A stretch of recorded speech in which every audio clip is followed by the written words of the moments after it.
The bet by Anton Chekhov পরবর্তী অংশ।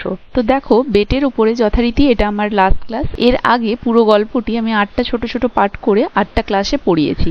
যারা যারা এখনো পর্যন্ত সেগুলো দেখোনি অবশ্যই ওগুলো গিয়ে দেখে নেবে, ডেসক্রিপশন বক্সে তার লিঙ্ক দেওয়া থাকবে।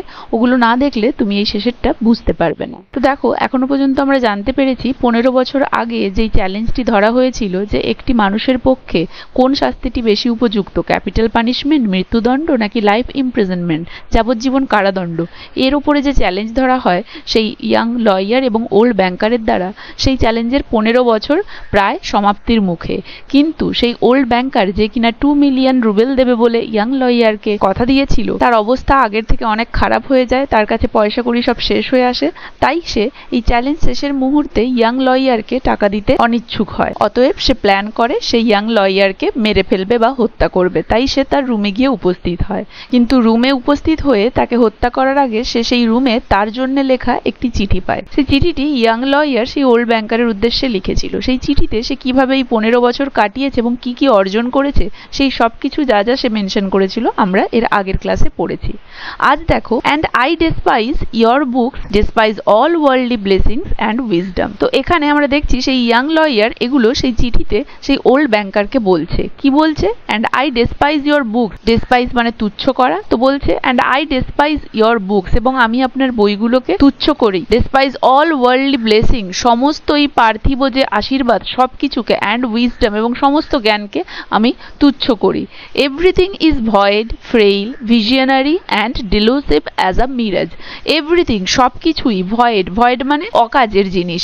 ফ্রেইল, ফ্রেইল মানে হচ্ছে দুর্বল। ভিজিয়নারি, ভিজিয়নারি মানে হচ্ছে কল্পনা প্রবণ। অ্যান্ড ডিলিউসিভ, অ্যান্ড ডিলিউসিভ মানে হচ্ছে বিভ্রান্তিকর। অ্যাজ আ মিরাজ, মিরাজ মানে হচ্ছে মরিচিকা যেগুলো মরুভূমিতে দেখতে পাওয়া যায়। তো বলছে এভরিথিং ইজ ভয়েড, সব কিছুই হচ্ছে ভয়েড মানে অকাজের, ফ্রেইল মানে দুর্বল, ভিজিয়নারি মানে কল্পনা প্রবণ, অ্যান্ড ডিলুসিভ বিভ্রান্তিকর, অ্যাজ আ মিরাজ যেন মরুভূমির মরিচিকা।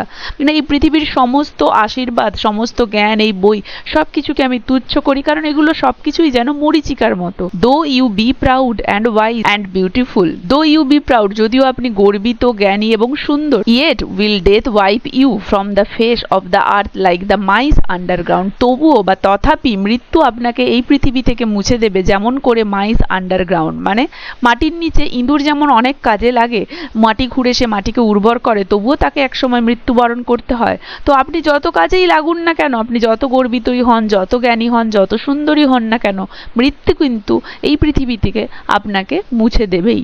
অ্যান্ড ইয়োর পস্টেরিটি, ইয়োর হিস্ট্রি, পস্টেরিটি মানে উত্তরসূরি, বংশধর, আর আপনার উত্তরসূরি, ইয়োর হিস্ট্রি আপনার অতীত, and the immortality of your men of genius will be as frozen slag burn down together with the terrestrial globe. তো বলছে অ্যান্ড ইয়োর পস্টেরিটি আপনার উত্তরসূরি, আপনার অতীত, অ্যান্ড দ্য ইমর্টালিটি, ইমর্টালিটি মানে অমরত্ব, and the immortality of your man of genius. Man of genius বলতে এখানে ব্যতিক্রমী প্রতিভার কথা বলা হয়েছে, মানে আপনার যে প্রতিভা সেটা যতই অমর হোক না কেন সবকিছু you will be frozen slag. Slag মানে হচ্ছে আকর থেকে ধাতুকে আলাদা করে নিলে যে অবশিষ্ট অংশ পড়ে থাকে সেটা হচ্ছে স্ল্যাগ, যেটা কিনা বর্জ্য হিসেবে বলা হয়। আর ফ্রোজেন মানে হচ্ছে হিমায়িত। তাহলে বলছে আপনার মধ্যে যতই ব্যতিক্রমী প্রতিভা থাকুক সবকিছুই কিন্তু will be frozen slag, burn down সবকিছু পুড়ে যাবে, together with the terrestrial globe এই পার্থিব জগতে, এই স্থলজ জগতে। তো বলছে আপনি যতই গর্বিত হন, জ্ঞানী হন, সুন্দর হন, তবুও মৃত্যু কিন্তু এই পৃথিবী থেকে আপনাকে মুছে দেবে, এবং আপনার উত্তরসূরি, আপনার অতীত, আপনার প্রতিভা যেগুলো অমর আপনি ভেবেছিলেন সবকিছুই কিন্তু একদিন ফ্রোজেন স্ল্যাগ হয়ে যাবে বা পুড়িয়ে ফেলা হবে এই স্থলজ জগতে। You are mad and gone the wrong way, আপনি পাগল এবং আপনি ভুল রাস্তায় যাচ্ছেন। You take falsehood for truth and ugliness for beauty, আপনি ফলসহুড মিথ্যাকে ধরেছেন ফর ট্রুথ সত্যি হিসেবে, অ্যান্ড টেক আগলিনেস এবং আগলিনেস মানে কুৎসিত, এবং কুৎসিতকে আপনি ভেবেছেন সৌন্দর্য। তাহলে আপনি যেটা মিথ্যা সেটাকে সত্যি নিয়েছেন এবং যেটা খারাপ বা কুৎসিত সেটাকে সুন্দর ভেবে নিয়েছেন। ইউ উড মার্ভেল, আপনি আশ্চর্যিত হবেন, ইফ সাডেনলি যদি হঠাৎ করে Apple and orange trees should beer frogs and Lizaad, আপনি অবাক হবেন যদি হঠাৎ করে আপেল এবং অরেঞ্জ গাছে আপেল এবং অরেঞ্জ না ধরে ফ্রগ এবং লিজার্ড ধরে ইনস্টেড অফ ফ্রুটস, ফল না ধরে।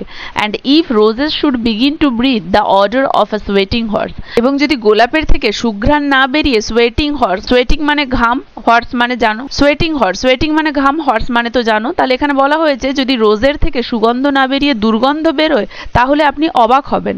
So do I marvel at you, অতএব আমিও আপনাকে দেখে সেই পরিমাণই অবাক হচ্ছি। Who have bartered heaven for earth, যে কিনা বার্টার্ড মানে হচ্ছে বিনিময় করা, সেরকম আমিও আপনাকে দেখে অবাক হচ্ছি। হু হ্যাভ বার্টার্ড, যে বিনিময় করেছে হেভেন স্বর্গকে ফর আর্থ পৃথিবীর জন্য। তো আপনি তো আমাকে স্বর্গ দিয়ে দিয়েছেন এই পার্থিব জগতের বিনিময়ে। I do not want to understand you, আমি আপনাকে বুঝতে চাই না। মানে এখানে সেই ইয়াং লয়ার তার চিঠির মাধ্যমে সমস্ত কিছু বলছে সেই ওল্ড ব্যাংকারকে। মানে সে বই পড়ে এতদিন পর্যন্ত সমস্ত বই পড়ে সে যা যা কিছু পেয়েছে সেগুলো সে এইভাবে ভাষায় তাকে ব্যক্ত করছে যে আমি যা যা পেয়েছি সেগুলো তো সেই পরিমাণ হেভেন যার বিনিময় আপনি করেছিলেন এই আর্তের বদলে। মানে আপনি তো সব কিছুই আজ পর্যন্ত সব কিছুই মিথ্যের মধ্যে রয়েছেন, এটাই সে বোঝাতে চেয়েছে। I do not want to understand you, অতএব আমি আপনাকে বুঝতে চাই না। That I may show you indeed my contempt for that by which you live. তো কি বলছে? That I may show you, যাতে করে আমি আপনাকে দেখাতে পারি ইনডিড প্রকৃতপক্ষেই মাই কন্টেম্পট আমার অবজ্ঞা, মানে আমি যে তুচ্ছ করছি কোনো কিছু সেইটা, ফর দ্যাট সেই সমস্ত কিছু, বাই হুইচ ইউ লিভ যার দ্বারা আপনি জীবনযাপন করেন। তাহলে বলতে চাইছে আমি আপনাকে বুঝতে চাই না, কারণ আমি আপনাকে দেখাতে চাইছি প্রকৃতপক্ষে আমার অবজ্ঞা সেই জিনিসটার জন্য যার দ্বারা আপনি জীবনযাপন করেন। তাহলে সেই জিনিসটা কি? মানে আপনি যা যা কিছু এই জীবনযাপনের মাধ্যম, যা যা কিছু এই জীবনযাপনের জন্য সুখ বলে মনে করেন, আমি সব কিছুকে তুচ্ছ করছি, অবজ্ঞা করছি, সেটাই আমি আপনাকে দেখাতে চাইছি। I wave the 2 millions of which I once dreamed as of paradise. I wave মানে হচ্ছে স্বেচ্ছায় কোনো কিছু ত্যাগ করে দেওয়া। তাহলে আমি স্বেচ্ছায় ছেড়ে দিচ্ছি ওই 2 million, of which I once dreamed, যেটা সম্পর্কে আমি একবার স্বপ্ন দেখতাম, অ্যাজ অফ প্যারাডাইস স্বর্গ ভাবতাম ওটাকে আমি এক সময়, অ্যান্ড হুইচ আই নাও ডেসপাইজ, যেটাকে আমি এখন অবজ্ঞা করি, তুচ্ছ করে দেখি। That I May deprive myself of my right to them, that I May deprive, যে আমি বঞ্চিত করি মাইসেলফ নিজেকে, অফ মাই রাইট নিজের অধিকার থেকে, টু দেম সেগুলোর প্রতি। তাহলে আমি স্বেচ্ছায় সেই অধিকার থেকে নিজেকে বঞ্চিত করলাম, সেই টাকা পাওয়ার অধিকার থেকে, মানে আমি ছেড়ে দিলাম সেই সমস্ত টাকা। I shall come out from here 5 minutes before the stipulated term and thus shall violate the agreement. তো বলেছে আই শ্যাল কাম আউট, আমি বেরিয়ে যাব, ফ্রম হেয়ার এখান থেকে, 5 minutes বিফোর 5 মিনিট আগে, দ্য স্টিপুলেটেড টার্ম, স্টিপুলেটেড মানে নির্ধারিত, সেই নির্ধারিত যে টার্ম ছিল, কন্ডিশন ছিল, তার 5 মিনিট আগে বেরিয়ে যাব। দাস অতএব শ্যাল ভায়োলেট দ্য এগ্রিমেন্ট, এবং এভাবেই আমি সেই এগ্রিমেন্টটাকে ভায়োলেট করব, লঙ্ঘন করব। মানে ওই এগ্রিমেন্টে তো উল্লেখ ছিল যে 2 মিনিট আগেও যদি পালিয়ে যায়, যদি না ওই চুক্তি সম্পন্ন করে তাহলে টাকা পাবে না। তাই বলছে আমি 5 মিনিট আগেই ওই চুক্তিপত্র লঙ্ঘন করে আমি 5 মিনিট আগেই, নির্ধারিত সময়ের 5 মিনিট আগেই এখান থেকে চলে যাব, তাহলে আর আপনাকে আমাকে সেই টাকাটা দিতে হবে না, এবং আমি সেই টাকাটা স্বেচ্ছায় ত্যাগ করলাম। এই সমস্ত কিছুই কিন্তু সেই ইয়াং লয়ার ওল্ড ব্যাংকারকে ওই চিঠিতে লিখে জানাচ্ছে, যেই চিঠিটা এখন ওল্ড ব্যাংকার পড়ছে।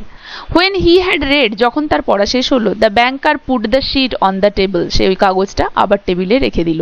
Kiss the head of the strange man, সেই স্ট্রেঞ্জ ম্যান, স্ট্রেঞ্জ কেন বলা হয়েছে? কারণ যখন তাকে সেই রুমে আবদ্ধ করেছিল 15 বছর আগে, সে দেখতে একরকম ছিল, আজ তার শরীরের অবস্থা দেখে তাকে তো চেনাই যাচ্ছে না, যেন যে এই সেই ব্যক্তি, তার শরীর এই অবস্থা হয়েছে। তাই স্ট্রেঞ্জ ম্যান বলা হয়েছে। যে সে তার কপালে একটা কিস করলো, অ্যান্ড বিগ্যান টু উইপ, এবং কাঁদতে শুরু করলো। He went out of the wing, তারপরে সেই রুমটা থেকে সে বেরিয়ে গেল। Never at any other time, এর আগে কখনোই নয়, even at after his terrible losses on the exchange, এমনকি শেয়ার মার্কেটে তার লসের পরেও, he had felt such contempt for himself as now, সে নিজের জন্য এতটা পরিমাণ অবজ্ঞা কখনো ফিল করেছে। মানে এর আগে সে নিজের প্রতি এতটা অবজ্ঞা কখনো ফিল করেনি, এমনকি যখন শেয়ার এক্সচেঞ্জে তার এত লসও হয়েছিল। Coming home he lay down on his bed, বাড়ি এসে সে তার বিছানায় শুয়ে পড়ল। বাট এগিটেশন, কিন্তু উত্তেজনা, অ্যান্ড টিয়ার্স, এবং চোখের কান্না বা চোখের জল, kept him a long time from sleeping, তাকে অনেকক্ষণ ধরে ঘুমোতে বাধা দিয়েছিল। দ্য নেক্সট মর্নিং, পরের দিন সকালে, the poor watchman came running to him, সেই গরিব পাহারাদার তার কাছে ছুটে এলো, অ্যান্ড টোল্ড হিম, এবং তাকে বলল, দ্যাট দে হ্যাড সিন, যে তারা দেখেছে, the man who lived in the wing, যে ওই রুমে যে মানুষটি থাকতো, ক্লাইম থ্রু দ্য উইন্ডো, জানালা দিয়ে চড়ে, ইনটু দ্য গার্ডেন, ওই বাগানে উঠে চলে গিয়েছে। He had gone to the gate and disappeared, সে গেটের কাছে গিয়েছে এবং সেখান থেকে সে অদৃশ্য হয়ে গেছে, মানে সে পালিয়ে গিয়েছে। The banker instantly went with his servants to the wing and establish the escape of his prisoner.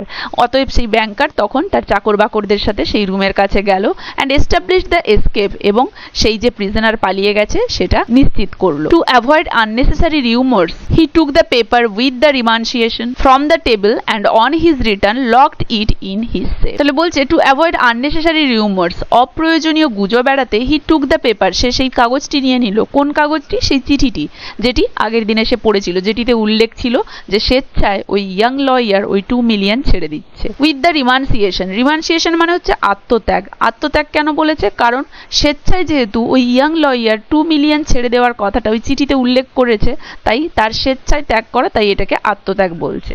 তাহলে ওই আত্মত্যাগের পত্রটি সে সেখান থেকে নিয়ে নিল, ফ্রম দ্য টেবল, টেবিল থেকে নিয়ে নিল, অ্যান্ড অন হিজ রিটার্ন, এবং ফিরে মানে তার বাড়িতে বা রুমে ফিরে লকড ইট, ওটাকে লক করে দিল বা রেখে দিল ইন হিজ সেফ, তার সিন্ধুকে। তাহলে দেখো এখানে কিন্তু দ্য বেট, এই যে চ্যালেঞ্জ, এই প্রোজটি শেষ হচ্ছে। আশা করি পুরো গল্পটা কারো কোথাও বুঝতে অসুবিধা হয়নি, সবার ভালো লেগেছে, সবাই ভালোভাবে বুঝতে পেরেছো।